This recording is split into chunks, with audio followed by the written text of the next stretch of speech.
We are Monochrome Theatre Company, and in this video we are going to show you our research and rehearsal process while adapting the play Fortune in Men's Eyes, written by John Herbert in 1967.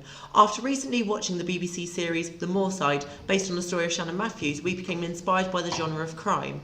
We began looking online into British murder crimes. Here we discovered the horrific events of Fred West and Myra Hindley, but thought these would be too hard-hitting for the stage. From this, we decided to look into prison plays. Through a lot of research, we discovered Fortune in Men's Eyes and felt it would suit our group. The synopsis explores the treatment of homosexuals in the 1960s Canada. We had to cut down quite a lot of script, however we have remained truthful to the order of the events in prison language. Our adaptation is performed in a naturalistic style as we did not want physical theatre and experimental elements to distract from vital issues the characters discuss. Here you can see us doing hot seating in order to think deeper about the kind of people our characters are and find connections with them on a personal level. Our piece is very wordy, therefore we want our audience to focus solely on the key topics discussed. We have explores finding levels to our characters and investigating how not to fall into stereotypes when taking on a role. We did this by finding light and shade within the dialogue and looking for moments of affection in all characters for the audience to relate to.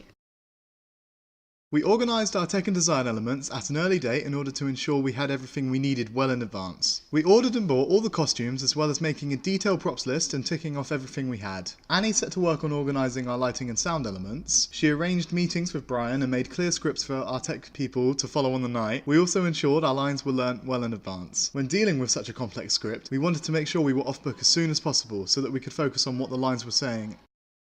I always knew I was different. Nobody gets picked on through school because they're the same as everyone else. It was more for the fact I was the one who had been... During the early stages of our rehearsal process, we began looking at experimental work after having a great experience with the theatre style when working with John East. We wanted to represent torture without actually subjecting any actors to genuine pain.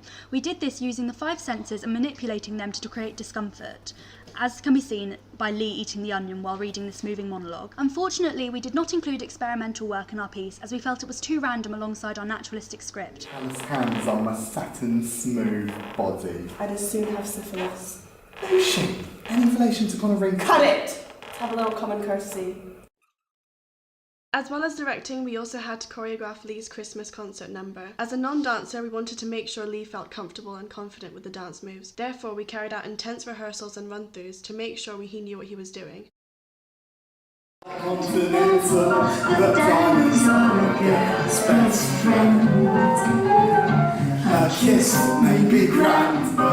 Our blocking process was successful as we remained focused and organised during rehearsals. To begin with, we would get the scenes up on their feet through improvisation. We would do what felt natural to us and move wherever we felt our characters would go. We would then stop and start in order to adjust and polish anything we felt didn't work. This was a great way of working for us as it meant we all got to try directing and devising. We offered each other constructive criticism and helped make scenes look visually pleasing. We struggled at a particular part in scene 3, the fight scene. None of us are trained in stage combat, so we found it hard to make the physical fighting look natural, as opposed to static and awkward. After a lot of discussion and watching helpful YouTube videos, we agreed to just go for it. We used image theatre to help us map each character's journey, and by watching ourselves back on camera, we saw what looked most effective. We hope when watching the piece, our audience comes to terms with the fact that homosexuality is responded to in this way in some parts of the world, while also celebrating the fact that it is becoming frequently more accepted. With themes of rape, violence, and discrimination, we hope to shock and move our audience while also highlighting the importance of acceptance.